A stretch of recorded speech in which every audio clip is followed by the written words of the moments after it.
Hello, everyone. My name's Tomato Anus. Today is May 15th, 2024, and this is the Patreon retrospective speedrun explain thing where I go back, watch an old video, see what it does well, what it doesn't do well, and I take notes while doing it in order to try and make better videos today by looking at my old videos and dissecting them and just in general breaking them down. If you're watching this in May of 2025. Also, I apologize if there's any noises in the background. My dogs are dragging around big toys. You're watching this in May of 2025. That means you could have watched it a whole year earlier. Don't mind me dropping my notebook. By going to patreon.com/tomatoanus and supporting there at the middle tier, the $6 tier and up. At least that's how it's formatted as of right now. So, what are we going over today, you might ask? Well, we are going over none other than the speedrun of Dishonored, speedrun explained any percent from 4 years ago, uploaded on September 14th, 2019. This is the second in my original 3-video collaboration with Seeker. I talked about this from what I recall, a fairly extensive bit last retrospective with Doom, how I talked about arriving to the idea of making speedrun explains with other runners, how I tried doing runs myself first. Little known fact, Dishonored is actually the second, I guess, main, I guess because I did a singular speedrun of NBA Street Volume 2 back in the day, along with some speedruns of Bad Rats tutorial percent, which is like a minute long. But Dishonored is the first other real speedrun that I tried to learn. I want to say I tried to learn it around March or April of 2017, when I had only been speedrunning for 2-3 months at that point. I tried picking up Dishonored. I was able to successfully do the elevator at the start of the run once. The one to get up onto the boathouse that you arrive into. I don't recall, or maybe even at the time, I don't even know if it was in the run. I don't recall ever learning the elevator immediately after. No, I feel like I remember. I don't know, honestly. I cannot recall whether or not that was in the run then. But I remember the thing that made me quit was after the intro, you get into the sewers or the jail, and then you're navigating through sewers. And right away to exit the jail, you have to do an elevator to go up some bars and clip through. And I just could not get that elevator for the life of me. I've always struggled with elevators as a glitch. Going back to the 360 days in COD lobbies, some maps would have elevator glitches on them. I want to say Asylum had an elevator glitch, and I always struggled with that. That was World at War, I want to say. Yeah, World at War. Struggled with elevator glitches then. Struggled with them in this video, or in this speedrun. So I was, a little bit familiar with the speedrun going into this. Not terribly, though, because, again, I only learned the first couple minutes. Again, we have this video opens with the whole asterisk thing, talking about how there's cut information from the script. Check the description whenever you see an asterisk in the top left corner. What else? In terms of making this video, things I remember specifically, I should also say up front, pretty much all of my videos that I watch in this series, all of my videos in general, I have not rewatched since I released them. I of course am very involved. I make the videos, so I see them get built from the ground up. So around the time of release, I know the videos like the back of my hand, but I have not rewatched most of them since. The only exceptions are I believe I rewatched this speedrun to get married in Stardew Valley around a year after it was released. And the other one is the speedrun of Dishonored. I rewatched this video right before, or I guess to start the scripting process of this speedrun to beat Dishonored 2 with that I made with Sarah Death in July, August. I really remember working on it August of 2021. I think, was it 21 or 2021? Yeah, not 22, 21.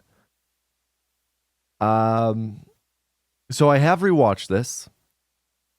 Just and I don't remember much from that rewatch that I didn't remember before, if that makes sense. When I think of this video, I think about the humor a lot. It's a very referential video.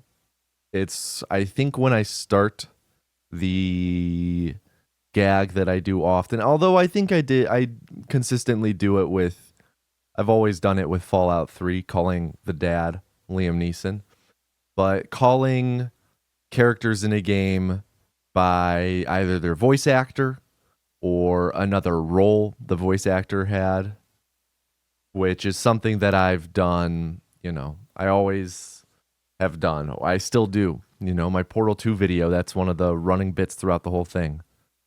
And I still get comments to this day on my Dishonored 2 video. Why are you calling, I don't even remember the character's name. Why are you calling her Rosario? And it's like, well, it's because it's played by Rosario Dawson. I remember doing that in Starfield, I think a little bit. Some members of Constellation are... Like, there's the Starfield video. I'm already forgetting the stuff in it. The Half-Life video, my lord. Couldn't tell you the first thing that happened in that one. But I have rewatched this one. I remember talking about in it the used car salesman from Seinfeld, I think. I can't remember if this is in this run or Dishonored 2, but there's a level with paintings and a bathhouse where there's different places in the bathhouse this guy could go, I think. Like there's 4 different spots on 2 levels. 2 levels as in floors in the bathhouse. I don't remember too much else about this video, to be honest, but when I think about, when I feel in a rut, I guess I should say, I'll sometimes go back and watch bits and clips of this video. To me, more so than any videos of this era, when I think about a Tomato Anus video, what like the vibe should be more or less, I think about this Dishonored video. And that's coming from someone who I've only seen this video fully made like 3 times. When I of course, as I was making it, and then my proof watch, and then on my one rewatch. So I don't know. This video did really well pretty much on release. It hit 1 million views. It was the first video I collaborated with someone that hit 1 million views, and it hit it pretty quickly compared to others. I mean, you look now, Doom 2016 has 1 million views, which Seeker and I should mention. Anytime a video of ours, it's 1 million views, one of us is messaging the other about it. I know Seeker still goes back and revisits these videos now and again, or at least checks in on how their views are doing. But like this Oblivion video, 903,000 views. That's over a long span of time. This did not perform like this from the outset. I mean, even this Prey video struggled to hit 100,000 views for a long time, And I sit here talking about views. Of course, these videos are all like, they've all performed fantastically from just a general standpoint, So I'm not complaining at all. I'm just trying to put things into perspective. Like, this didn't hit 100,000 views, which was like, with the run I was having at the time, that was a bit of a disappointment. Just because of the fact that the other videos were performing a lot better. But anyway, that's not why we're here. What we're here to talk about. I think you guys get my point. What I'm saying about that. This video did really well from the jump. It hit 1 million views pretty quick, within a couple months, I want to say. And I just remember specific visuals and editing. Specifically, there's one part where I'll call it out. I'll try and remember, but I should remember to call it out because it's like the one visual from this run it's the one part of the run that I visually remember very distinctly.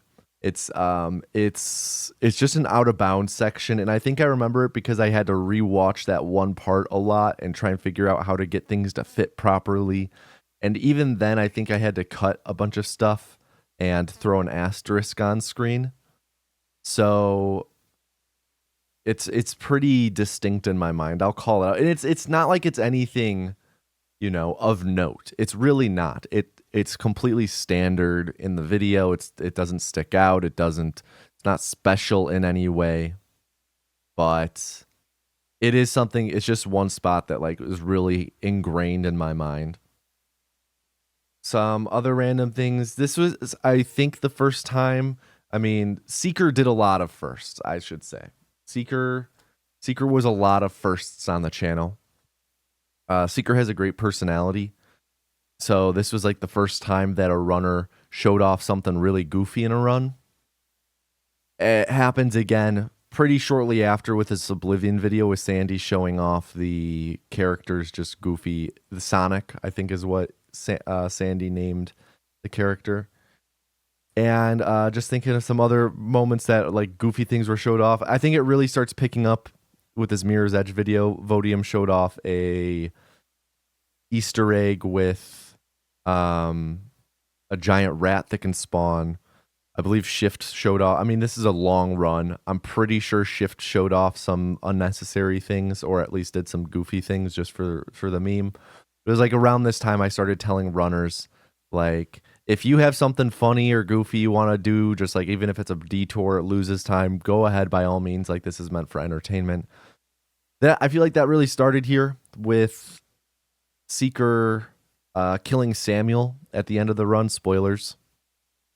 I feel like that was kind of the first instance of that.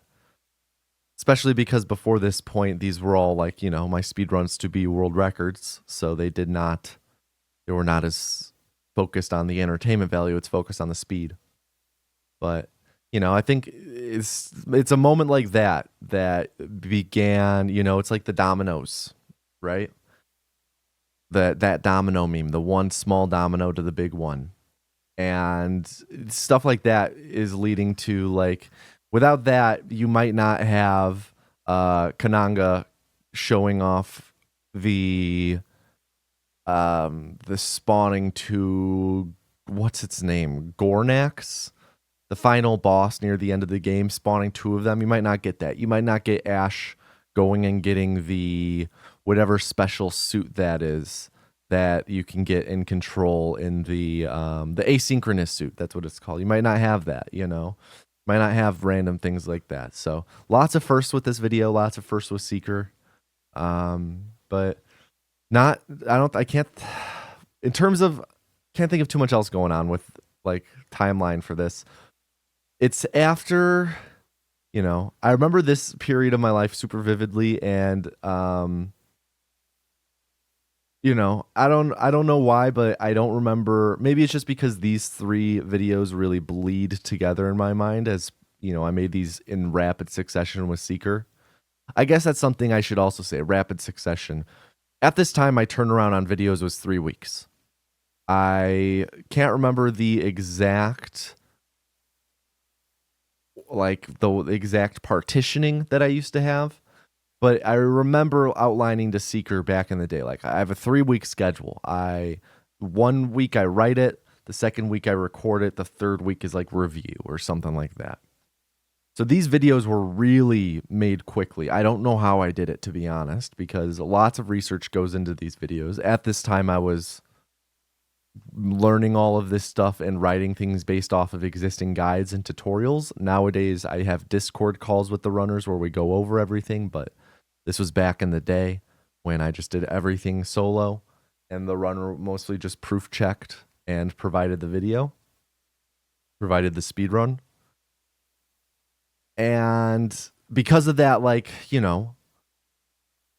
I'm not going to remember many facts of a random 3-week period of my life in 2019, fall of 2019, especially considering what happened 5-6 months later to the world that kind of Like, I remember that period of time like the back of my hand. I remember that whole week of things unfolding. Rudy Gobert touching all the microphones, Tom Hanks testing positive. I remember all those super vividly, but like I feel like a lot of my memories from this period of time especially were kind of shoved out because of all that stuff. The thumbnail, I really like the thumbnail. This is one of my all-time favorite thumbnails of mine. I love I love the color as the background with circle to highlight, accentuate. I also did it here with the speedrun to get laid. I did it here with Sekiro. I did it here with Doom Eternal. Dishonored, it's one of those things where it's the same idea, different execution. Dishonored 2, I really like this thumbnail. That's also another one of my favorite thumbnails. Deathloop, I guess you could argue, but and BioShock, again, similar but a bit different. Hollow Knight returned to that, where it's just inverted white and black instead. So it's a thumbnail format I really like to return to. It's one of my favorites. I think this is super clean. I think that the white and black outline is something I don't really do anymore. I think the last time I did a white and black outline, yeah, it was a long time ago. Last time I did it was for Oblivion. I guess Outer Worlds. I think that's a white outline outside of him. Something I stopped doing super quickly. I think it looks fantastic though. I think maybe that's something I'll have to keep in mind as a possibility moving forward, or keep it in mind, keep it in my back pocket to help differentiate things in terms of depth. But I think that's about it. I can't recall. Oh, this is also the first thumbnail I did with the grain feature. All of my thumbnails, they have kind of a grain to them. You can see it very prominently in this one. Maybe this was the first time I did it, and then it looks like I didn't do it consistently until I did this sex percent run. And then they all have grain from there on out. It's kind of just become a staple. Although this Mirror's Edge one, I can't really tell. Most of these, if not all of these, have grain then over them, just to varying degrees. I'm pretty confident this Zelda one has it, despite it not being super clear. It's just super minor. But this grain filter, this grain effect, you can see it more clearly in the full picture. Let me actually just click on one of my videos and go to the Speedrun Explained thumbnail folder that is linked in all of my descriptions of newer videos, I should say. Like, let's see. No grain. This one has I guess grain film. I believe grain is the word. Yeah, these don't have it, but this has it over the background. First time I used that, and again, I then used it very consistently afterwards. This one just on the background, it looks like. I did not grainify link. This one did not have it, but I think that really works for this one not having it because these colors are so bold. It gels with the art style. But yeah, like the thumbnail. Since I also always talk about these thumbnails, I do like it.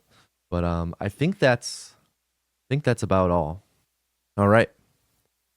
I think that's all. Yes, we're ready.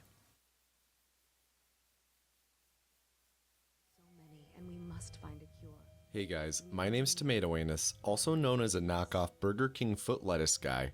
Yeah, I was getting that a lot at the time, especially because of my cadence, so I figured I would address that immediately off the bat. I think of all my videos, this is the one where I sound most like Chills as well. And this is a segmented any percent speedrun of Dishonored. This run is actually performed by Seeker, the current any percent world record holder for Dishonored, who also worked with me on writing the commentary for this run and made sure the explanations are as accurate as possible and that I don't say anything stupid. If you would like to watch either this segmented run without commentary or Seeker's current any percent world record, which is also commentary free, there are links in the description below. That's okay. Something I've kind of stopped saying is I feel like I used to say a lot.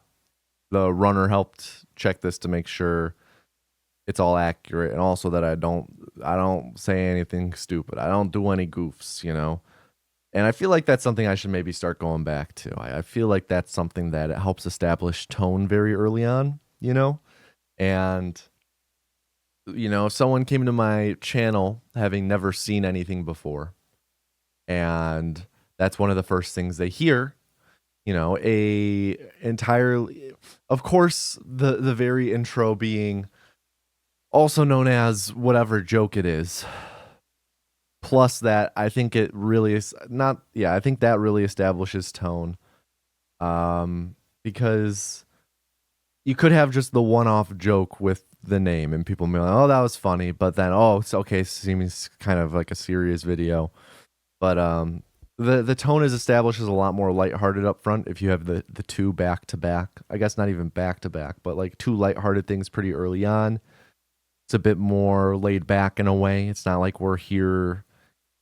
It's not like we're here for a dissertation, although my videos often end up like that. But you know, that's not education. Can and should be informal in many cases.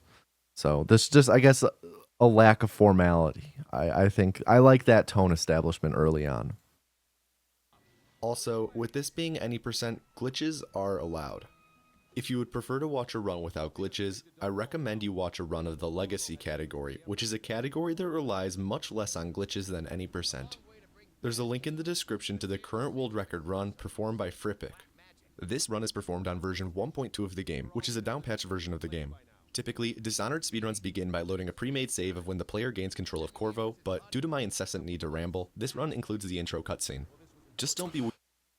Right, I totally forgot that this speedrun has the running bit of talking about reading fanfiction on the channel, which is a whole other rabbit hole in Tomato Anus lore, the whole reading fanfiction.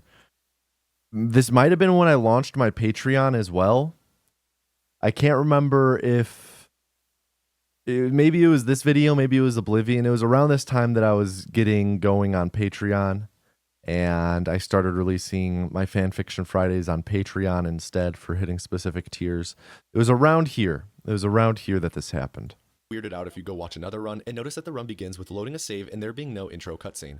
When the run begins, Seeker is going to perform what's called an elevator to skip a cutscene with Emily. When you play the game at a relatively high frame rate, jumping backwards while at a 90-degree angle in the environment, like a corner, causes the game to believe you're jumping into a long series of consecutive vaultable objects. By moving backwards and jumping into the 90-degree angle, your character will hit the vertical series of pixels that the game believes to be vaultable objects, and your character will rise to the top of the corner you're jumping into. Now that I've talked about elevators a little bit, let's start the actual run. When we finally gain control of Corvo, Seeker is going to immediately do a sneaky little... I'm surprised I didn't make a joke here about water elevators, this lock that we're in to enter the boathouse. Jump over Jeff Kernau's head, which is a super small optimization to not... Jeff Kernau, my lord, these... You know, I think about this sometimes. I think about how...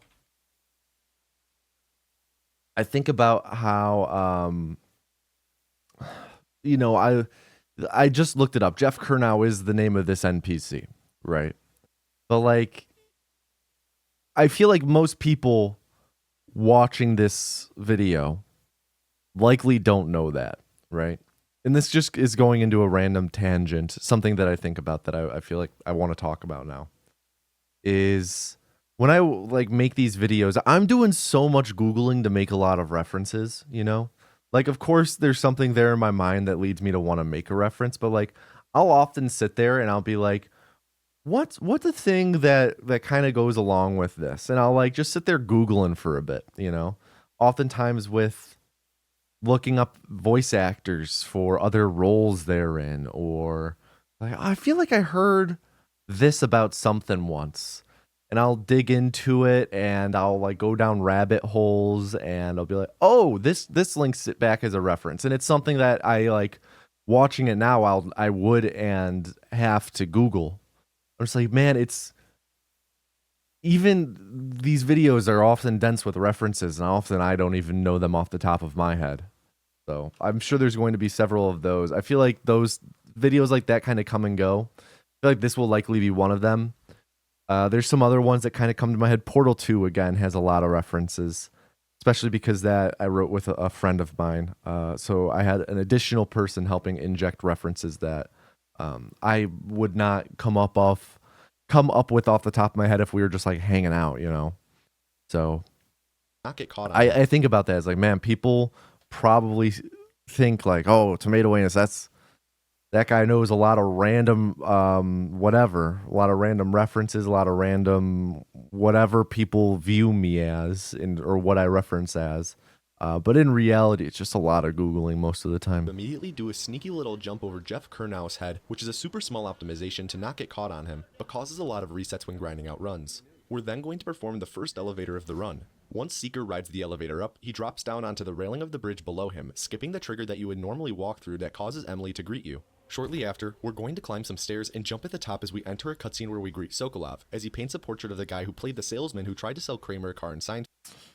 All right, let me set this back to normal. Watching it even 1.25 is too much. Too much information too quickly. The run.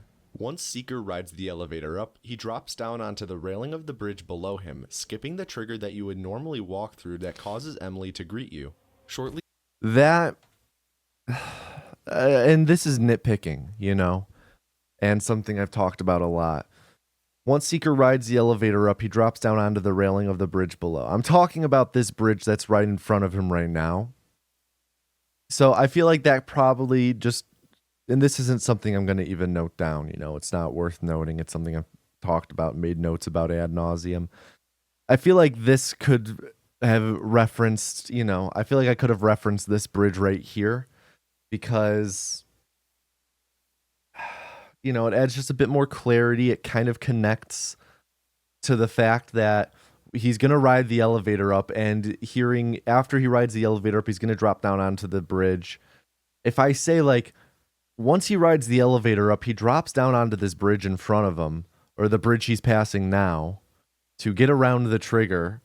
And like, just, it gives the viewer a half a second to a second more time to connect. Oh, the elevator is about to happen, you know, because there's not a countdown to the elevator going on, which is something I'll sometimes do, especially when I'm calling out something well in advance. I'll try and do it every time. But, you know, I feel like this could have been reworked just a little bit to make this part just a little bit more cohesive. Him, skipping the trigger that you would normally walk through that causes Emily to greet you. Shortly after, we're going to climb some stairs and jump at the top as we enter a cutscene where we greet Sokolov, as he paints a portrait of the guy who played the salesman who tried to sell Kramer a car in Seinfeld and ended up getting taken on one of the longest test drives ever. Really wordy and mouthy reference, especially when I'm already behind. Like, shortly after, we're going to climb up some stairs. Cutscene where we... And I'm describing like this, we are caught up. The gameplay just caught up with what I'm saying. And from here on out, it's just extra. Sokolov, as he paints a portrait of the guy who played the salesman who tried to sell Kramer a car in Seinfeld and ended up getting taken on one of the longest test drives ever. I remember looking, again, this goes back to what I just talked about with Googling. I remember going back and Googling what else the voice actor that I was talking about played, and settling on that thing, the whatever from the car salesman from Seinfeld. But for some reason, I felt like that wasn't enough. And I'm like, people are going to be like, what significance is a car salesman in Seinfeld? You know, like that could be a 2-second bit. What, are we going to reference voice actors who have been extras in the background of movies now? And I remember thinking in my mind, oh, if I'm super clear about this dude is like one of the main guest starring, or not even guest starring, just one of the main side or just bit actors for an episode, oh, that'll make this reference, you know, it's hyper niche, one episode of Seinfeld. But maybe not hyper niche. It's pretty niche, one episode of Seinfeld. But I was like, that'll make it that'll make it come home. That'll solidify the joke. The reason why we jump at the top of the stairs is that it allows for us to move slightly further again, explaining than if we were to this just so late. Continue running, allowing for us to be slightly closer to our destination as we hold F to skip the scene. Seeker also is holding F as the cutscene starts, and since the cutscene technically starts as he's jumping into it, it gives enough time for the cutscene to be about half skipped by the time it starts. From there, we run up to the gazebo where we see the Empress talking with someone cosplaying as Nosferatu. This is the beginning of a series. Really good timing on that one, I'd say. As he approaches us, We see the Empress talking with someone cosplaying as Nosferatu. This is the beginning of a series of cutscenes.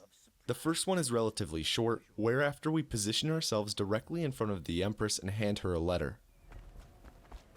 It's a fair wind that brings you home to me. What news have you brought?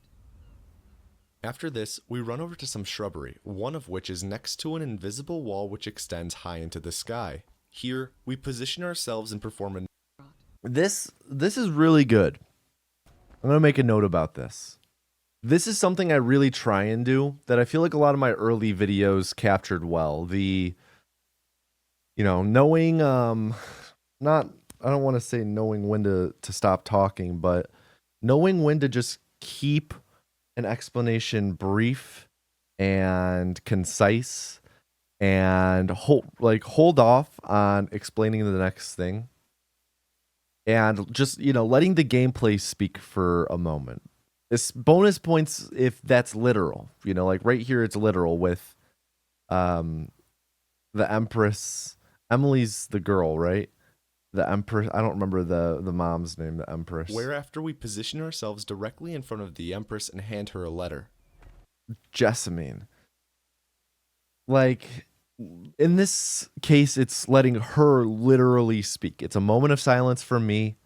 It's like, gives the viewer time to catch up, reset, and it makes, it makes the speedrun itself the focus for a bit. And this is something I've been working on in the past year pretty consciously, is, and I say this with my Half-Life 2 video being the most recent video I made, and there's like pretty long sections in that are empty, but trying to space out explanation rather than cram it all in at once and then letting a large section play out.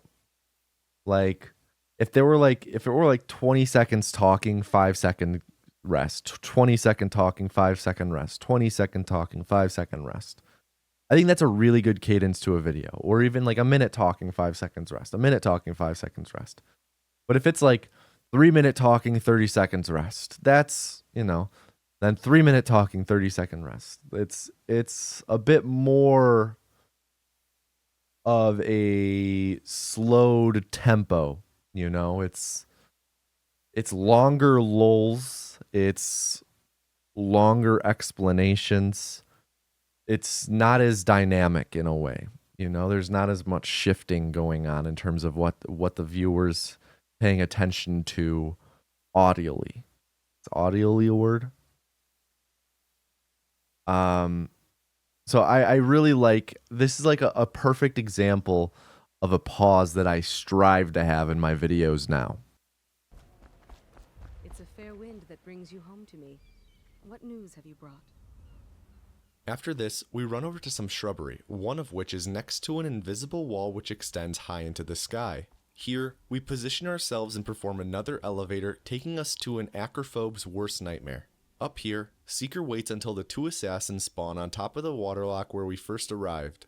Once they spawn, Seeker is going to wait until the assassin on the right blinks for the first time. This is used as a visual cue for Seeker to walk forward and fall from his perch, causing him to take a massive amount of damage and die. Normally when the assassins arrive, the player will fight them off as a combat tutorial for the game. However, Arcane Studios implemented a failsafe should the player die in the I feel like this would be a good spot, and of course, this is far beyond my editing capabilities at this time, but I feel like it would have been nice to throw up just a dot, especially because this is a static shot, a static wide. Throw up a box around this, maybe a dashed box with some text saying, waiting for assassins to spawn and first assassin to blink.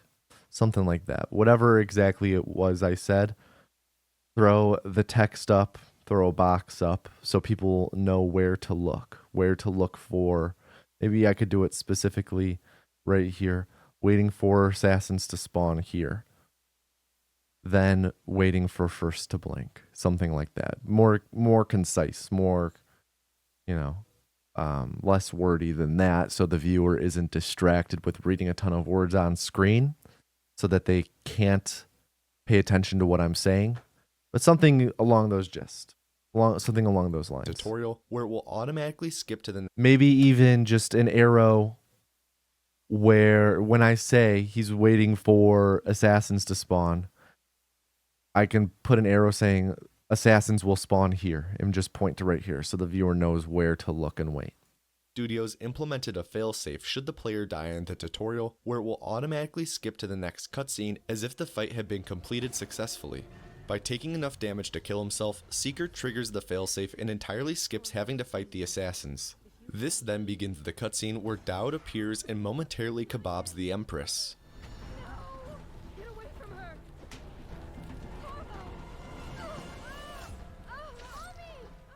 That's a great example of something that I kind of put into words last month with the Doom one. Something that I really like, of course, is comparing things to things, using metaphor or simile with jokes, you know, just making jokes like that. And this is a great example where the metaphor / joke is the explanation of something that happens, or tech, or just an explanation, rather than explanation like a blank, you know, using the metaphor as the explanation rather than a simile to put an exclamation point down. So like right here, he kebabs Emily. Okay. Like better than saying he's going to stab her, make her look like a kebab, or stab her and turn her into a kebab, or, you know, just using the non-orthodox explanation in place of an explanation in general, as opposed to the non-orthodoxity. I'm sure if that's not a word, I just invented it. Using that as the joke, the humor, the flavor, I should say, the flavor. Emily is then kidnapped by Dowd's henchmen and were dropped to the ground almost as hard. Also, I forgot to say, we're like 40 minutes into this. As always, feel free to leave comments, and if you have thoughts, anything I say, I mean, we're only 4 minutes into this video. We're very so far into this retrospective. I'm kind of going a bit slow. I'm talking about a lot of random things, as I always end up doing. Feel free to leave comments. If you have questions, if you have thoughts, if you disagree with me on things, if you have things that you feel work or don't work in the video or could be improved, would love to hear them. I love hearing feedback. I love hearing constructive criticism. I love, you know, I don't make these videos for me. So, I mean, I do, you know, I make them for myself. I get a joy out of them. Otherwise, I wouldn't make them. But I'm not the audience, so it's hard for me to experience one of these things strictly as someone who has never seen the bit a part of the process making it. So would love to hear any of your thoughts, or if you disagree with anything I say, or, you know, if you agree and want to add to it, feel free. Leave comments. I love to read them. I love to respond to them. Or if you have questions or things you want to hear me talk about in the future, let me know. As I was as a baby. We then got by Dowd's henchmen and were dropped to the ground almost as hard as I was as a baby. Nice. We then briefly consoled the Empress in her dying moments before being found and apprehended by Nosferatu and the Seinfeld car salesman. This cutscene ends Okay. That found and apprehended I guess I don't by have much to add Nosferatu there. and the Seinfeld Good setup and delivery there. I was not expecting that so soon. car salesman. That's really stupid. I love it. That's really stupid.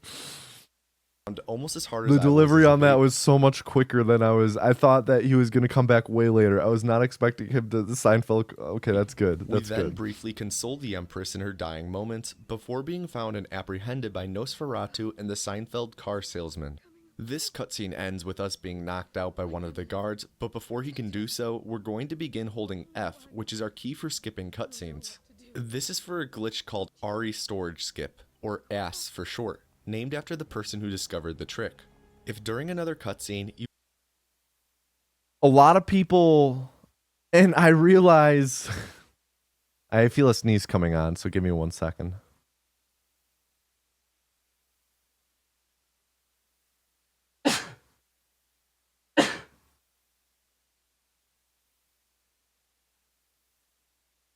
I realize, and I'm sitting here trying to think of other ways to word it. I get the comment a lot.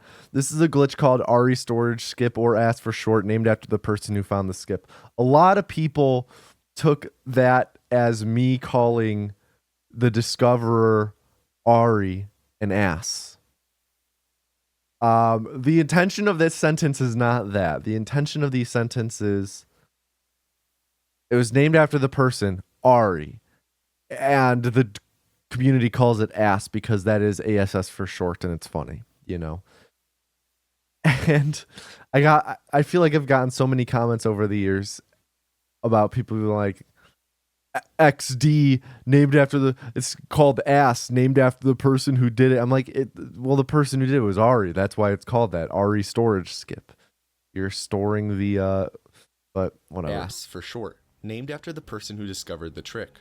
If during another cutscene you either hold F to skip it, or begin holding F like in the case of this unskippable cutscene, and continue to hold it until the next cutscene that you can skip by holding F, the input will be stored and will immediately skip the cutscene. This saves approximately 1.06 seconds. Love you can that. see this in action by Love staring specific at the bottom numbers left like corner that. of the screen after we load into Coldridge Prison. Because we're still holding F, the prompt to skip the cutscene will appear and disappear almost immediately, rather than waiting for us to begin holding F and letting the bar fill up all the way. Unfortunately, this doesn't work on every single cutscene because AS only works if you don't press any interact keys while holding F, which is unavoidable for certain stretches of gameplay. As worded, That was really good. This is the earliest example I can think of me. I totally could have added that before with the boathouse. This, I guess, it was not beyond my editing capabilities. by several Dishonored runners, pressing an interact key while holding F will break your ass. After skipping the cutscene and being slipped a key by the guard, we will proceed to make our escape by performing a precise skip to the prison door. By standing and looking in a specific spot, we can spam jump quickly by having it bound to our scroll wheel, which will put you up and over the locked door, skipping most of the level This is the part that made me quit learning this run. to the prison door. By standing and looking in a specific spot, we can spam jump quickly by having it bound to our scroll wheel, which will put you up and over the locked door, skipping most of the level. After this, Seeker's fascination with elevators continues as he performs an elevator to go out of bounds in the level. From there, he can run along the roof of the prison and jump into some water, after which he'll run straight to the Dunwall sewers. While Seeker is falling into the water, he's going to crouch while still in the air, as this reduces the distance that he'll travel into the water, making him closer to the surface and able to exit the water quicker. If you've been a fan of elevators so far, I apologize because there are only a few left in the run. The reason for this is that we're going to be getting the blink ability relatively soon, and once we have that, blinking is almost always faster than riding an elevator. Lucky for you elevator stands, there's an elevator as soon as we enter the sewers asterisk. that will We're at 629. Sweet, we didn't miss any. This elevator works on that. Since we also clip through the ceiling by holding shift and a directional key. bring later. Lucky for you elevator stands, there's an elevator as soon as we enter the sewers that will bring us out of bounds. And now, lucky for you out of bounds stands, pretty much the rest of the entire sewers level is out of bounds, as the out of bounds in this area is actually decently solid and allows for us to walk along certain areas and make it to the end. With proper positioning, angling, and scroll jumping, Asterisk. The jump at this moment onto the pipe has is climbing animation skip thanks to precise positioning as mentioned.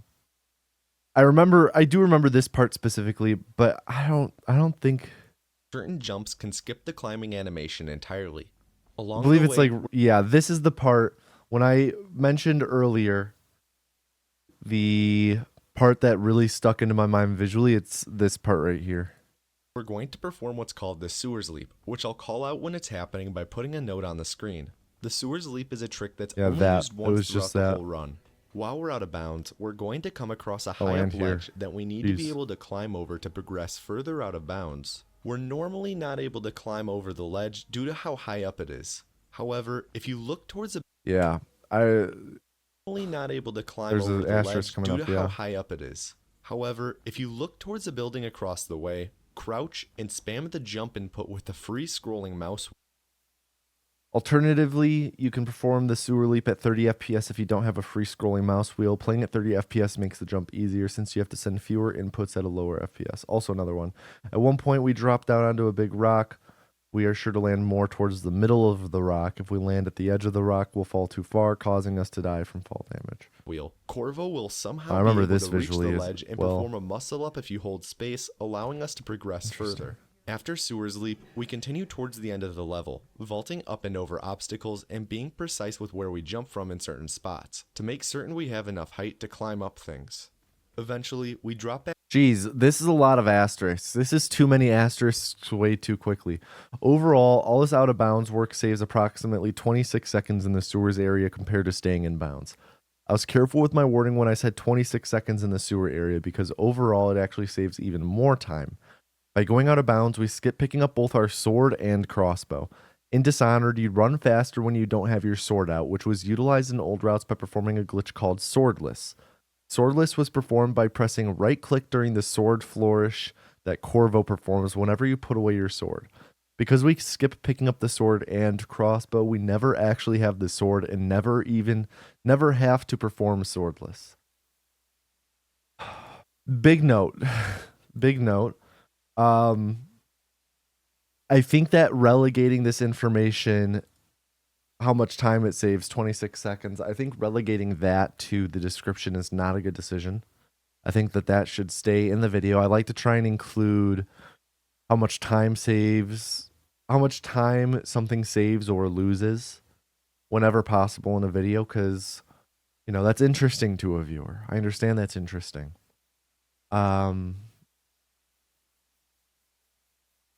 So I try and include that whenever possible. Same goes with time loss. I try and include time loss in there whenever something goes wrong, Try and include that in there.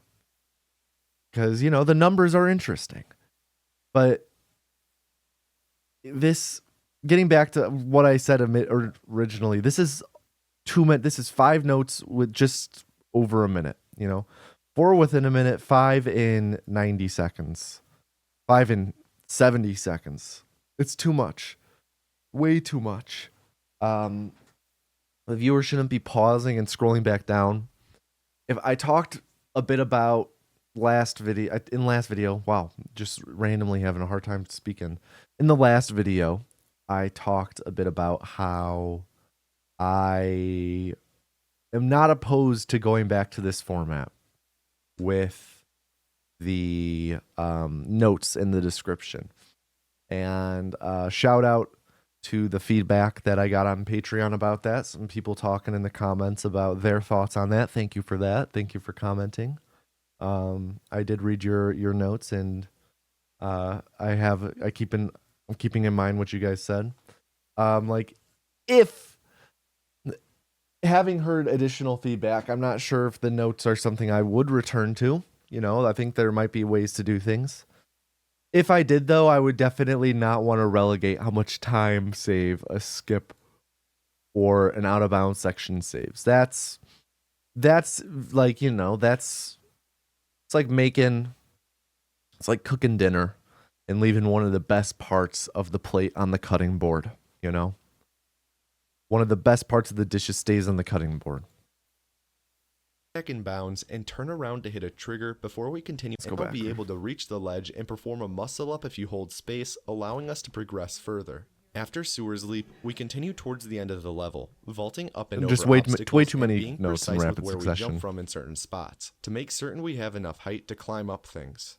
Eventually, we drop back in bounds and turn around to hit a trigger before we continue any further, otherwise an NPC won't spawn.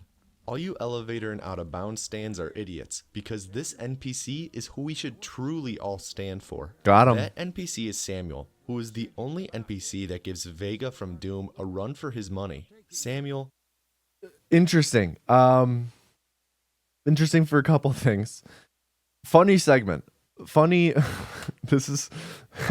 I love being so openly hostile to viewers over something super stupid. I don't do this often, but it's just endlessly funny to me. It's so openly hostile for no reason. It's an so NPC won't- mean for no reason. It's just, I find that very funny. The second thing I find funny is that right here I have a callback to a joke in my Doom 2016 video where I say Samuel's the only one who gives Vega a run for his money. Well, okay, that's completely lost for context if you didn't watch my Doom 2016 video in the past month and know that I'm talking about Vega being daddy, you know? Being Bega, as I call him. Daddy is maybe what I would just call him. Daddy's back in, right? What it went daddy, then zaddy for a bit, and then Bay. I don't even remember. Maybe Bay was before all those, and then I don't know. But I don't do nowadays. I don't do callbacks like this often. I feel like maybe ever. My videos I try and have them be very self-contained, but I mean I say that as I have a ad read with a continuing lore and characters coming back after years of being gone. But that's totally different from Speedrun Explained. That's a totally different beast.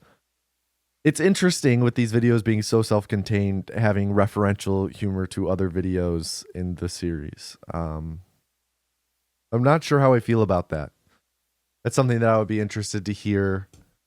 I mean, I feel like overall good. I feel like that's something I shouldn't stray away from out of fear of trying to have things be self-contained. It adds a bit more cohesion to the channel, adds a bit more cohesion to the videos, which I guess before I've always wanted my videos to be very standalone, very bingeable, you know, very of their own merits, of, you know, very self-contained. That's the big thing I want, is self-contained. You only need to watch this one video to get the full experience. But I do think that at times references to other videos could help. I guess I did do one recently, now that I think about it. Oh, unless it got cut for time. I don't think it did. But last summer and fall, I made Alien Isolation, and then I made Half-Life, Thug, and then Half-Life. And I'm pretty sure, unless it got cut, but I'm pretty sure in this I make a reference to Zeb, the runner from Alien Isolation. Why is it that all the ad? Okay, thank God. All the ad reads are the autoplay. I hate that. I made a reference to, like, oh, I bet Zeb is real jealous because of the fact that so much of this run revolves around luck in one spot that is infamous amongst runners for being horrible. And there's a very similar scenario in the Half-Life run that's very easy because you have the crowbar or a gun, you know? So, if that stayed in, like, I guess that's a recent example. But other than that, I can't think of many, if any. I feel like I try to have them be too self-contained at times. I'm not a self-serious person. You guys know that. But maybe I'm a bit too self-serious about the rules I set out for and make for myself with things like that with this. Spawn. All you elevator and out of bounds stands are idiots, because this NPC is who we should truly all stand for. That NPC is Samuel, who is the only NPC that gives Vega from Doom a run for his money. Samuel, being the naive sweetheart he is, will take us to the Hound Pits pub to meet the good people he works with. We then begin a long boat ride with our man Sam. If you're unfamiliar with Dishonored, it has a lot of unskippable cutscenes. Like, a lot.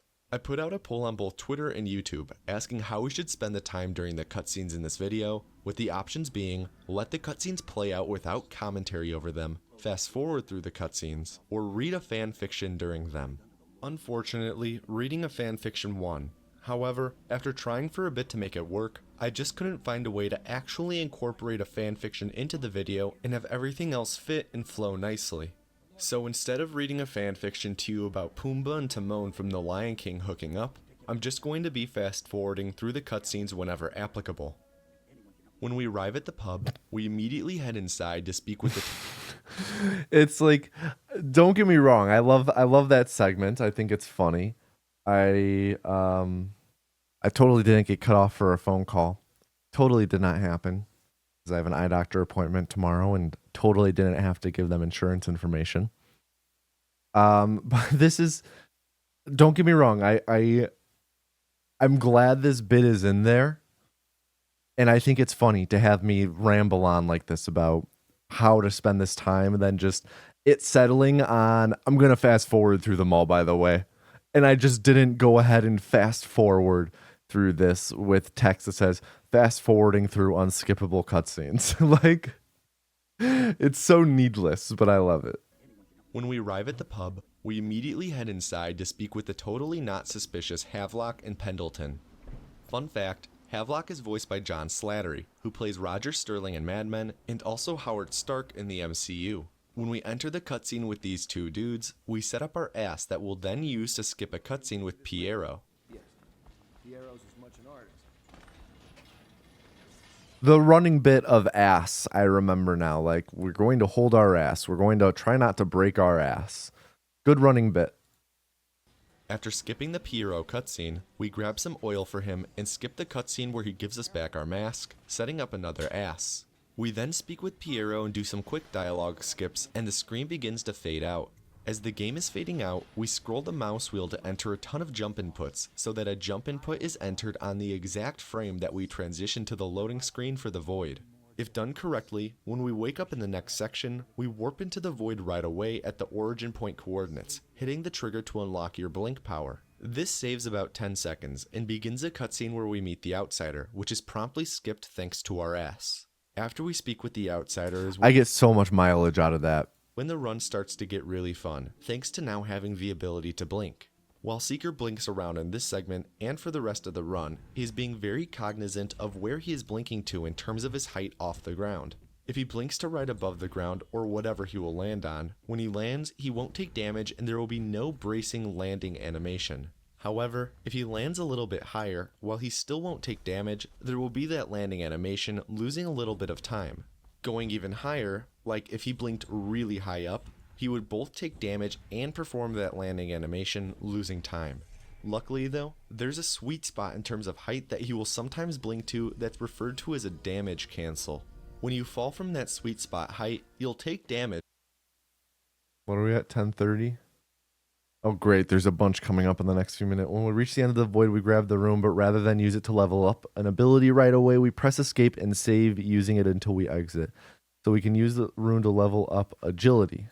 But not have the landing animation, which saves time if he's unable to blink to directly above the ground. You'll see this utilized at random points throughout the full run. Once Corvo is able to move again... Okay, I have to pause for another asterisk, but I also need to go back because the pausing to read the first note totally interrupted my processing of what was going on with him blinking to a sweet spot with damage canceling.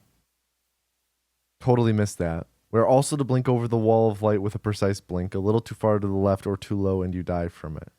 You know what? I'm going to read the next note here rather than go back 28 seconds later. 28 seconds after. Oh, I skipped ahead one. 10:42. After we exit the void, you'll hear the blink sound while the screen is still black. This is Seeker spamming the blink button so that he doesn't have to switch to blink after he gains control of Corvo. Also able to blink over the wall of light with a precise blink. Also, when Seeker threw the spring razor, he also crouched so he could pickpocket the guy before he died, allowing us to obtain the blackmail journal. There, I've read those preemptively. There's a sweet spot. You shouldn't want someone to want to read these preemptively. I feel compelled to read these ahead so I don't have to interrupt myself and come back. That's not a good sign. Once Corvo, that's referred to as a Damage cancel. All right, what's damage When you cancel? fall from that sweet spot height, you'll take damage, but not have the landing animation, which saves time if he's unable to blink to directly above the ground. You'll see this utilized at random points throughout the full run. Once Corvo is able to move again, Seeker will immediately pick up the Void there was Channel that Bone blink. Charm, which increases the potency of all our abilities, followed by grabbing about 2,000 coins. From here, Seeker will then blink out of a window and perform a damage cancel to not have the landing animation as he lands next to Piero. At Piero, we buy the rune, 5 spring razors, 10 remedies, and 3 grenades. After this, we then level up agility and equip the Void Channel Bone Charm. We then speak with Havelock and head back to Sam to go to the next mission. On the way back to Sam, we blink above and to the left of a trigger zone to avoid a cutscene with Callista. Once we're back with Sam, we begin another boat ride. The reason we leveled up the agility passive ability a moment ago is for a trick that I'll be referring to as double jump blink. This refers to blinking right after performing a double jump. Blinking conserves your momentum, so for example, if you're falling while you blink, you'll still be falling at the same speed you initially were when the blink finishes. Similarly, if you perform a double jump and blink as soon as you perform the second jump, your upwards momentum will be conserved as the blink finishes, allowing for you to span large distances that would normally not be possible to cross with a normal blink. Double jump blinking is only doable after obtaining the agility passive ability.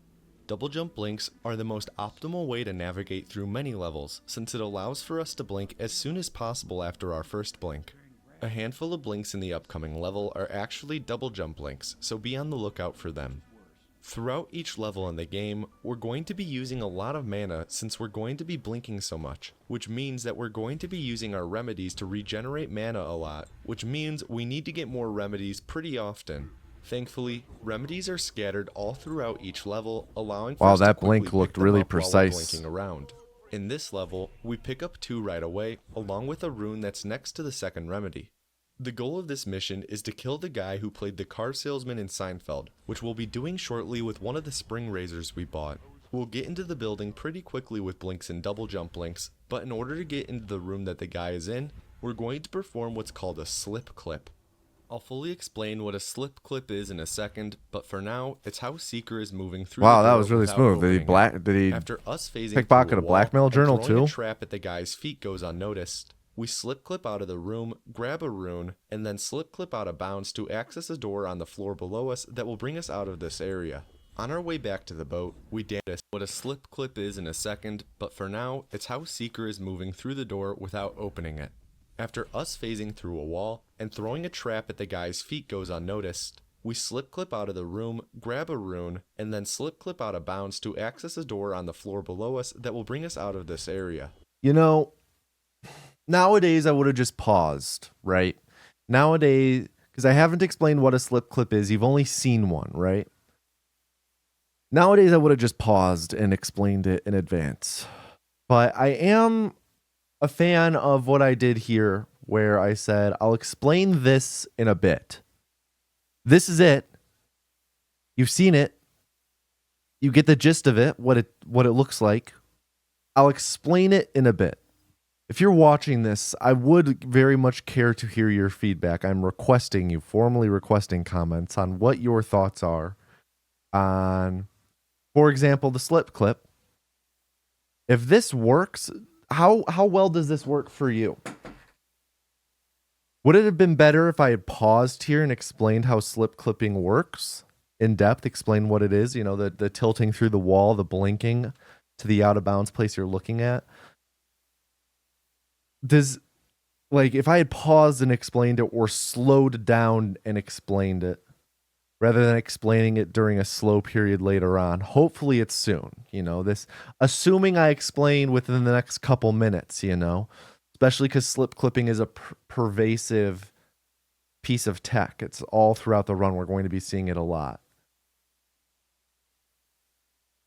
How do you feel about that versus me just saying, this is a slip clip, you're going to see lots of them, I'll explain them later, I'll fully because I feel like I haven't done that latter option, the one I do here, in a long time, since I started doing the pauses, right?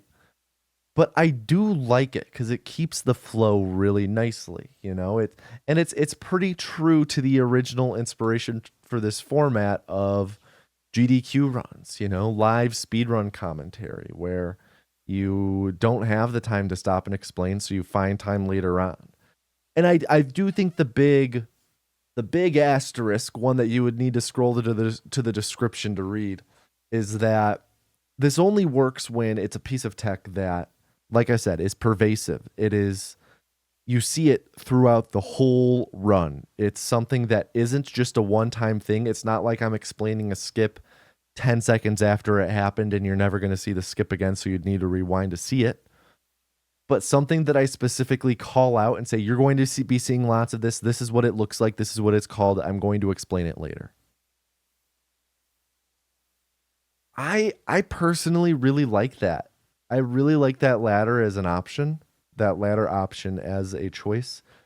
And I really think that that's something I'm going to keep an eye out for to do, you know, push back against my immediate instinct to want to pause early, like pause whenever, you know, just pause in general. Like, to me, a perfect video is I explain everything without having to pause and everything flows nicely and neatly. I don't like when I have to make a note, pause section begins in my script, you know. It's necessary. It's necessary with the level of depth I want to go to, but a perfect video for me, everything gets explained in a way that is understandable and recognizable and processable. Without pausing, you know, that's the ideal world for me. It's less times I have to step in front of the camera, and it's a better paced video. And I don't know, that's just how I feel about it. But I know some people really prefer to have the full explanation of everything and the full understanding up front, you know. So I'm not sure. I'm curious what your guys' thoughts are. You know, is the payoff of the eventual explanation worth it? Is there even much of a payoff to like saying, okay, I know you want this explained now, but just be patient? Is there even a payoff to that, or is it just the delaying of an explanation? I guess if you wanted to be reductive, I guess you could boil it down to it just benefits the pacing. That's the net positive, is pacing is benefited. Net negative, you don't understand something the first few times you see it, but maybe that's actually a positive. Maybe like, man, what's that? That's crazy. I can't wait to see that be explained.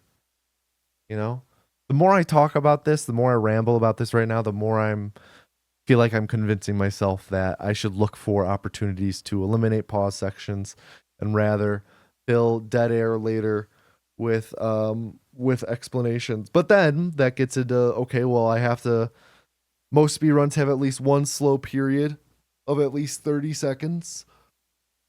So that's when I do, at the very least, no feeling is final. But, you know, I don't know. It's interesting. It's also something that I feel like is hard for me to lay down a hard and fast rule for myself right here with, you know, it's something where it's like, well, it does depend on the speed run. Cause yeah, what if, I mean, I guess with this run, we've already established a pattern of, we have boat rides, unskippable cutscenes, lots of time with Samuel, lots of time to talk. I mean, for God's sake, I was going to read Pumbaa and Timon making out. So there's an expectation that I'll have time to explain slip clipping very shortly. I'd be surprised if I don't explain slip clipping the next time I'm in the boat, whenever that ends up being in the next couple minutes. But like, I don't know, sometimes other runs, like for example, Half-Life, that's a breakneck run through and through with only a few moments for downtime. I don't know when that's going to be, you know, it makes it harder to structure the script. Yeah, I don't know when that's going to be necessarily, because there's always going to be things to explain in advance. So I don't know. It's a delicate balance. It's hard. But I'm curious your guys' thoughts. I'm really, really curious your guys' thoughts. Please let me know. I'd love to hear from you on that. Let me type up this big old note about this. I've started typing my notes while I do this so that my recording and filming goes faster. And then while the video is rendering to put onto YouTube and Patreon, that's when I copy all my notes from what I typed down to the notebook, because I like reading. I like having the physical copy and reading. No Kindles for me, thank you very much. Explain what a slip clip is in a second, but for now, it's how Seeker is moving through the door without opening it. After us phasing through a wall and throwing a trap at the guy's feet goes unnoticed, We slip clip out of the room, grab a rune, and then slip clip out of bounds to access a door on the floor below us that will bring us out of this area. I'm pretty behind on our way right back here. to the boat, we damage cancel one of the blinks and then blink to appear next to I feel like I would be much less behind if I didn't talk so slowly in these videos. I feel like I just in general, my cadence is a bit faster now. Samuel. Despite us only being gone for 60 seconds, he has no doubt that we were able to successfully accomplish the job, and we then head out. I love pointing out funny game logic implications, story implications based on speedrunning the game. Now, the explanation for slip clips. Yeah, there we go. First time If you back at the stand boat. parallel to a wall or door in Dishonored, and then sprint sideways towards the wall while leaning into it, your head will poke through the wall, allowing you to see what's on the other side. While this is happening, you can then perform a blink to a location on the other side of the wall, allowing you to slip through the wall, hence the slip clip. Also, throughout that entire level and throughout the rest of the run, you may notice Seeker pausing before doing certain actions, like right before he performed the first slip clip. Again, every time I'm going to do this is going to get funnier and funnier to me. Also, I can't wait to see what this most replayed moment is. Every time so far, and I feel like the next time it will be fast forward. Then I've yet to fast forward one of these boat rides. Every single one has been the full length. After the first one, I was like, I'm gonna be fast forwarding these, by the way, because they're unskippable, and I don't have much to talk about. This is typically him waiting for his mana to regenerate. The mana route in this run is really tight and highly calculated, with the amount of mana you have at any given moment being planned out in advance. When we get back on dry land, we blink to go over to Havelock and Pendleton and hold F to quickly skip our chat with them. After that, there's a brief glitch in the Matrix as both men notice dust on their right shoulders at the same exact time and brush it off. That's good. After the load, we wake up in our bed and damage cancel out of the window and enter the basement of the pub. When we enter the hatch to the basement, we are sure to crouch and slide to avoid interacting with the hanging chain.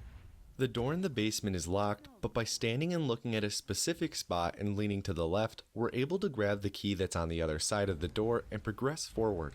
In the tunnels, we use another one of our spring razors to take out the two weepers, followed by grabbing two nearby runes. We then perform a slip. Like, I wish we could just pause the run and let the commentary catch up for like 4 seconds and then continue. Like, it's just consistently behind by just a couple seconds. Clip to go out of bounds underneath the map and trigger a cutscene with Havelock and Pendleton from below, Except for here. which we promptly Of course, skip. we got This right back slip on clip track. is pretty difficult due to the fact But that again, the wall behind is away. curved. The reason this makes it difficult is that the timing to blink into the wall is really short because your head can't be fully in the wall when you Well, lean now we're towards fast it. forwarding. We then return to Samuel for another nice little boat ride. Also, it's worth mentioning that the two runes that we just picked up gave us enough to level up agility and additional time, which increases our overall movement speed. Once we're back in the distillery district, we take the same initial path as when we were last here. This time at the security checkpoint, we have to take the oil out of the generator to power down the wall of light, because this time around, the hitbox of the wall of light is different and we can't just blink above it. From here, we dash that on would've over had to been the entrance really of the precise. Golden Cat bathhouse. Oh god. 1548. Oh, bathhouse. That's what I was talking about. When entering, Seeker interacts with the door to enter this area. He is sure not to spam F to interact. If he does so, it can create a wrong warp, or later in the mission when we rescue Emily, interacting with the door we use to exit will actually return us to the first door, losing time. Wow, that sucks. And again, I'm just going to read ahead. Upon entering, we immediately lift the master key off of Madame Prudence. We then will grab a nearby rune. Sorry, I'm yawning a lot. Went for a run this morning. We'll then grab a nearby rune, level up blink to level 2, increasing our blink distance, and enter into a big lobby area. Once we're in the Golden Cat area, we make a brief detour to grab a rune and then dash over to the Golden Cat proper and discover a hiding Emily. After skipping a brief cutscene with her, we damage cancel out of the window we came in through and enter the area where the less than safe for work activities take place. Our goal Wow, here is to was kill that the Madame Pendleton Prudence he twins, but their pickpocketed? locations are random. Luckily, 2 lights across the here we room are. will indicate where they actually spawned, so we will never have to wander around looking for them. In this run, we had good luck and the Pendleton twins spawned in the locations which allow for us to kill them the fastest. The first twin we take out with one of the grenades we purchased, while the other we quickly take out with a spring razor. After taking out both twins, we make our escape to a rendezvous point with Emily and exit to the distillery district. Back in the distillery district, we make our mad dash to the boat to meet up with Samuel again. Upon arriving at the boat, Emily somehow beat us here and isn't even out of breath, showing that she has great promise to be a speedrunner herself come Dishonored 2. Samuel seems even less impressed with us this time, but that's probably because we were gone for just over 70 seconds this time rather than 60 like last time. The humor has been good so far. After Emily gets escorted away from us, we're then told that Lord Pendleton wants to speak with us briefly. Corvo. After a short chat with him, we head to the pub for another brief powwow, followed by heading back to Samuel to transition into Caldwin's Bridge. At Caldwin's Bridge, our goal is to abduct Sokolov, the painter from earlier who looks eerily like Rasputin. Unfortunately, Sokolov lives way on the other side of town, so it's gonna take a lot of blinks to get there. First things first, we immediately perform a slip clip to get through a wall and access the door to enter Drawbridge Way. We have to actually wait at the door though until we get a pop-up indicating that the mission has been updated, because we're actually arriving at the door before Samuel has finished talking. If we enter the door before the new objective pop-up appears, we will soft lock ourselves. Also, thanks to having to wait for Samuel to finish talking, we're able to have a bit of our mana regenerated when we enter Drawbridge Way. As we're approaching Drawbridge Way, we also have to blink quickly as to avoid getting hit by the electric turret. At the drawbridge, we make our way to the generators powering the spotlights, which we take out with our second grenade. We then proceed to damage cancel twice on our way to Mid-Row Substation. Our stay in the Mid-Row Substation is short-lived since the entrance to North End is 2 brief blinks away, but the second one lands us directly on top of a fence which boosts us forward a little bit. North End Damage boosts in Dishonored are FPS dependent, so Seeker waits for as long as possible in the loading screen before the boost to make sure the game doesn't have any FPS issues. End is probably my favorite stretch of blinks in the game, since we perform 4 double jump blinks in a row, with each one bringing us higher up. It just looks so freaking smooth. Once we make it to Sokolov's house, we give him a dose of homemade Zolpidem and proceed to easily carry his body to That's a great example of me having had to look things up. I do not know what Zolpidem is an active ingredient in, what drug Zolpidem is an active ingredient in off the top of my head. I just did a quick Google. Ambien. So I must have just been sitting there. I'm like, okay, homemade dose of Ambien. No, it doesn't hit well. What are some active ingredients in Ambien? Zolpidem. Perfect. And I just throw that in. I like humor like that. I think that's good. Samuel, performing the biggest damage cancel of the run. When we initially pick up Sokolov's body, there's a brief period of time where we can still run at full speed, which we utilize to get as close to the stairs as possible. When we arrive back at the pub, we hold F to skip through dialogue quickly, which leads us into another cutscene of Emily waking us up.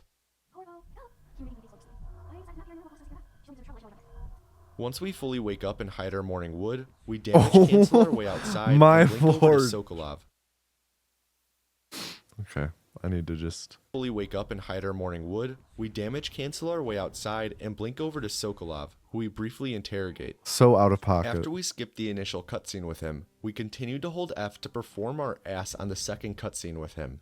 We then perform a slip clip to exit the room and to avoid having to interact with the door, allowing for us to If I'm being honest, I am having a bit of a hard time following the video. I think largely because we're constantly shifting perspective from I'm talking about things after the fact to I'm talking about things that will happen to I'm talking about things that are happening. And there's zero differentiation in the grammar of the sentences.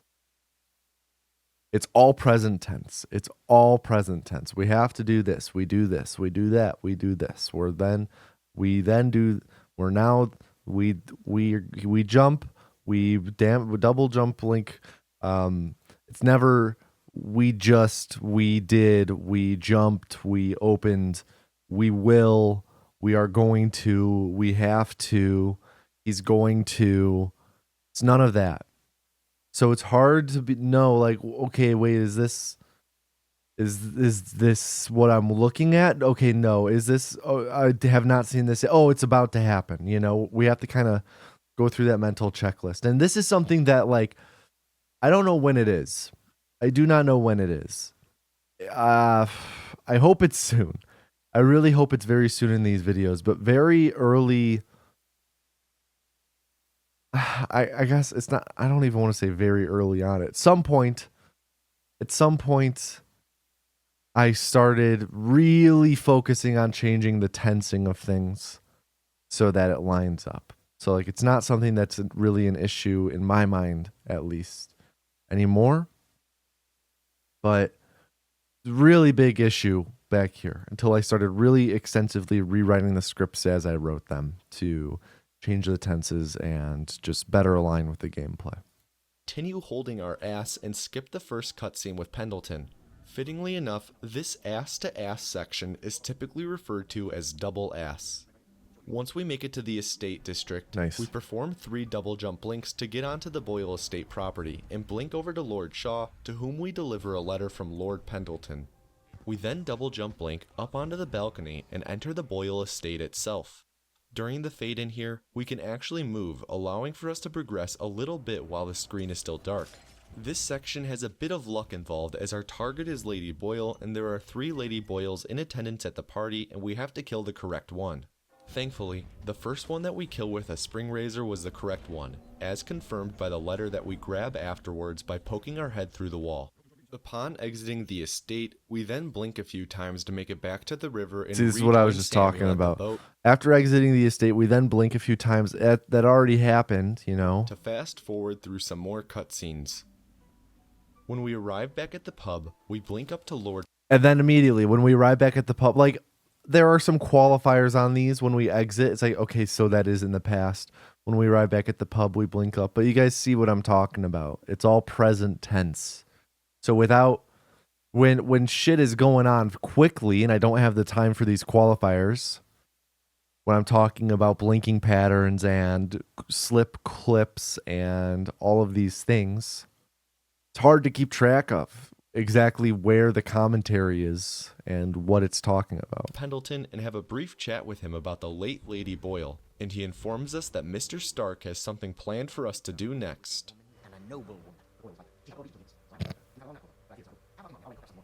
Man, he started talking funny. After chatting with Stark, we learn that our next target is Nosferatu himself.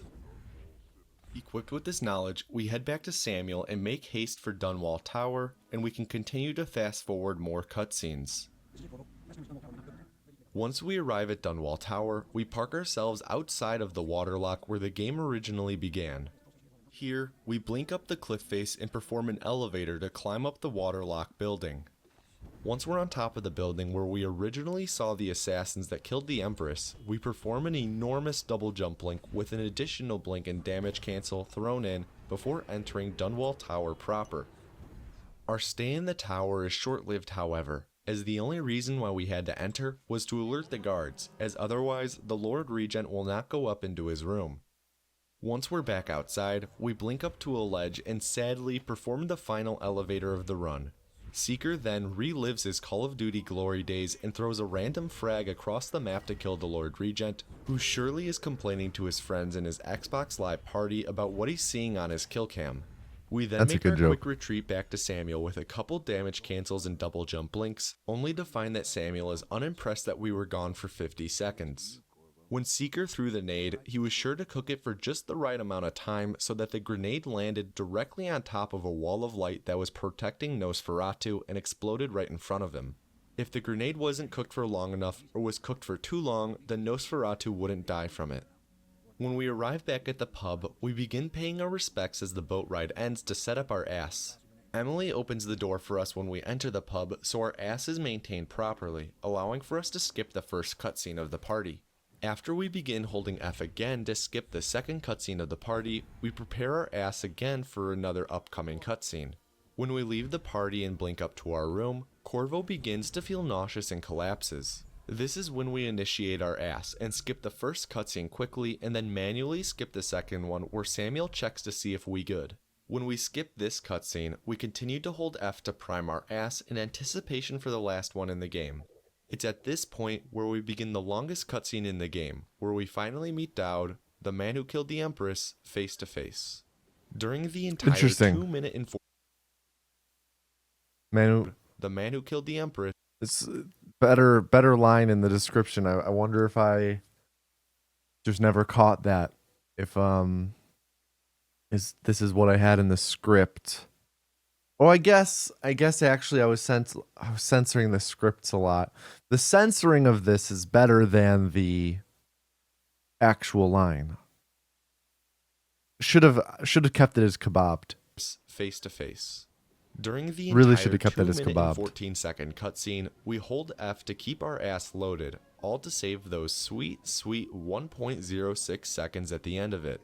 Also, with Dowd being the magician that he is, he somehow confiscates the sword that we never picked up at the beginning, and we'll see him perform a magic trick where he makes it disappear again. When the long cutscene finally ends, we're brought to the void, where Oh, that's a good one. we continue to hold F and do a double jump to the left as soon as we load in, and finally release our big ass to skip the outsider. Nice. When we gain control of Corvo, we're in a small little pit with a rat and a bunch of bricks. Rather than use the bricks to break the barrier above us, we perform the most difficult slip clip of the run. The reason why this clip is so difficult compared to the others is that the wall is curved, and we also have to throw in a jump while performing the clip in order to reach the upper platform. If we didn't jump when performing this clip, we would fall under the platform and into the water below us. From there, we blink through the level and perform a couple big boy damage cancels, grab some keys, and head on over to the door to Central Rudshore. Our goal right now is to return to the Hound Pits pub, and Corvo is more determined than ever. So determined, in fact, that he defies the laws of physics again to slip clip through a wall and then swim/blink in the dirtiest water known to man just to get to the pub a little.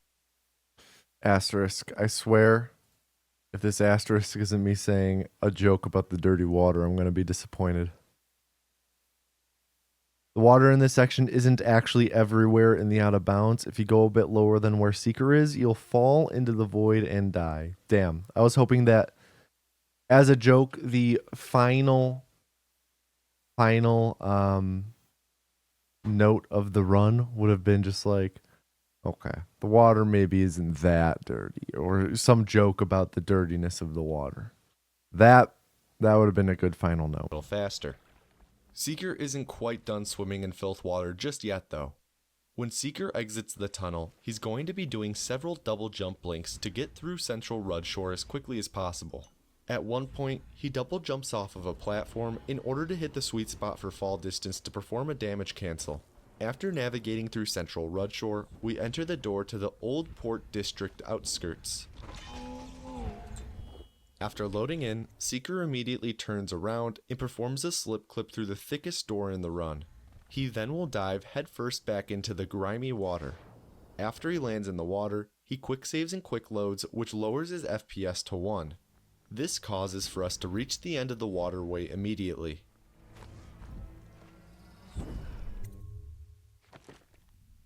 Once we're back at the pub, we run upstairs and grab a remedy, followed by grabbing some keys to exit the building we were in. We then have to enter the pub itself and split the gap between two guards to read Stark's orders to his guards, where we learn that he's also turned on Piero and Sokolov, framing them as traitors. We then head immediately to a nearby tower and slip clip inside to trigger Samuel's bat signal. Being ever impatient, Seeker blinks into the water and begins swimming to Samuel, who is right around the bend. We have to be sure not to blink too far out into the water though, or else we won't be able to interact with Samuel on his boat. After triggering the dialogue, Samuel continues to row because he's sick of Seeker's shit and moves far enough away that the dialogue stops. Seeker then has to blink once more to get back in range of Samuel to let him know that we need to go to King Sparrow Island to rescue Emily. Samuel obliges, and Seeker performs what's called the Finzi Fast Fade Out, which is commonly referred to as FFF. With this specific dialogue with Samuel, if you quick save and then quick load, it will cause for Samuel to finish his dialogue instantly and the fade out to begin earlier. When the boat ride ends, we say our goodbyes with Samuel and promise to say goodbye to Emily for him. It's been a long road and we've all really bonded with Samuel. I think we can all say that we've developed a deep and everlasting bond with Samuel after today. And Seeker just straight up kills him for having, quote, wasted my time by navigating too slowly, it's a speedrun, goddammit. The heartless bastard now begins his final push to end the game and the run. That's good. Seeker proceeds to blink, double jump blink, and damage cancel his way all Good the way bit. to the elevator on the other side of the island, where he'll take a ride all the way up to the Burrows Lighthouse. Once Seeker arrives at the top, he'll blink his way all the way to the top of the lighthouse and snag the key to Emily's room from Mr. Stark, who's busy monologuing. The run officially ends when Seeker uses the key to unlock Emily's door.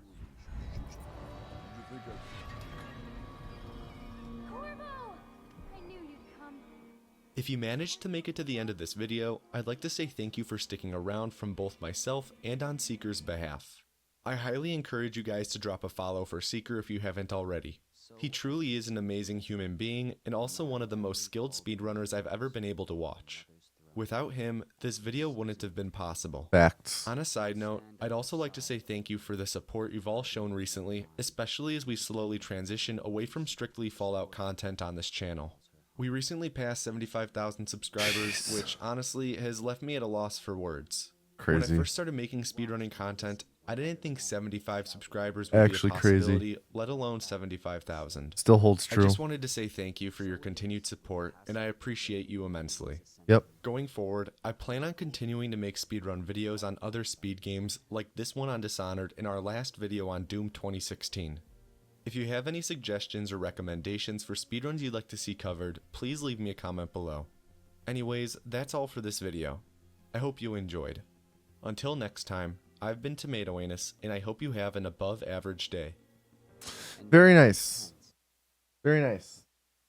Overall, good video. I really enjoyed it. I just realized my camera's pointed too far to this side. Overall, really good video. I liked it. I think it was good. I think that it's not horrible at the explanations. I mean, I had I'll read through my notes in a moment, as I always do. But you know, it could have been worse. There's definitely an improvement in these videos from the Fallout Speedrun Explains, especially like that New Vegas. Excuse me, now I have the hiccups. Especially that New Vegas one that we covered a few months ago. Definitely an improvement in the explanations and everything, and you know, definitely figuring out a format. The format has been figured out at this point, right? The format has been established now. I figured out what these videos are, what these videos look like. Of course, it evolves over the years, but the baseline format is there now. So I think it's good. I think it's a good video. I think the humor really heightens it. I think when I think of my videos and the funniest ones, I think this is the first one I would say in my mind in terms of funniest. But that's just, that's warped over the years. I feel like people have told me that they've really enjoyed this one. I would probably actually pick my Tony Hawk Underground one as my funniest. But who's to say? You know, it's all subjective. But good video. The humor, like I said, it's there. The notes I made, the first one was the initial stuff at the start of the runs when I talk about like they helped proofread this to make sure it's all correct. I used to occasionally say to make sure I stuff along the lines to make sure I don't say anything stupid or make sure I don't done goof. I think that's good. It helps establish a less self-serious tone. And at one part, this is when in that opening cutscene with the Empress, perfect example of a pause in commentary. Go up and give the letter to the Empress, and then there's around 5 seconds of game audio where the game has a moment to speak / answer. And in this case, literally, with the Empress saying a line perfectly in that gap between lines.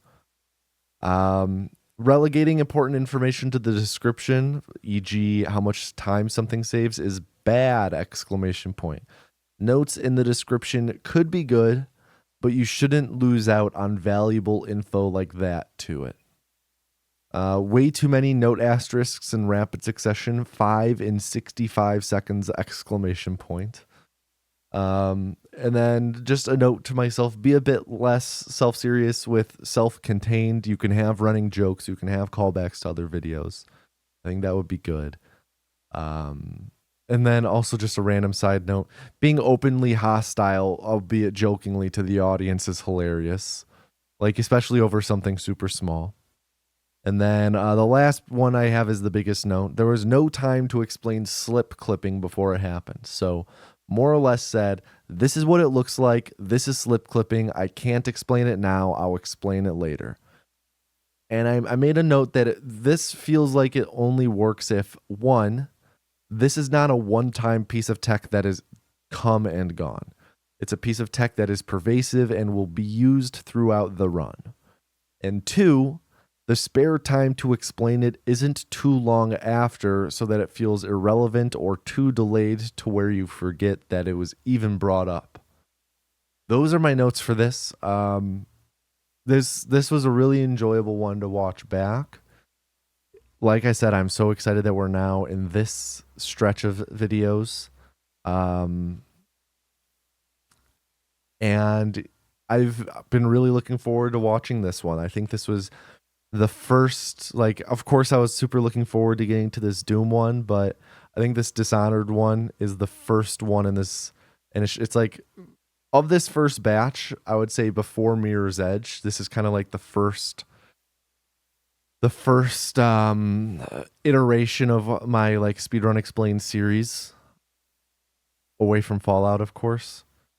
I feel like this is the first iteration, and with Mirror's Edge, it kind of shifts in the presentation a little bit, a bit more visual. And then that continues up until then it's this second batch up till Stardew, and that's when I switched editing into Premiere. And then I don't even know where the next one what next line would be drawn. I guess up to, this is a large run up to like Mario Odyssey. I feel like this would just kind of honing in on the same style, and then Mario Odyssey changed things up a little bit. And again, I'm figuring things out. Oh, you guys can't even see. You guys can't even freaking see what I'm talking about. Man, that's embarrassing. Let me run through this again. This whole first batch. This first batch from here up through Ocarina, and then like this is all like kind of figuring out the format some more in this first style. Of course, post Fallout, then Mirror's Edge up all the way through, Mirror's Edge up through here to starting Stardew Valley, because this is when I went full time with YouTube and changed my editing software to Premiere, which allowed for many more capabilities in the way I can edit compared to Sony Vegas. And this stretch, I would say, runs from here all the way up to like Control. Just again, working on this format, picking up lots of editing things and whatnot, and then starting with this Mario Odyssey with like the green screen and stuff. But anyway, that's all. Thank you so much, as always, for supporting on Patreon. Again, if you are watching this in 2025, check out Patreon if you'd like. No pressure. You don't have to give any money. But if you do, if you're someone who watches this on Patreon or someone who has decided to start supporting on Patreon since, thank you very much. I so greatly appreciate you. And yeah, hope you guys have an above average day. Peace.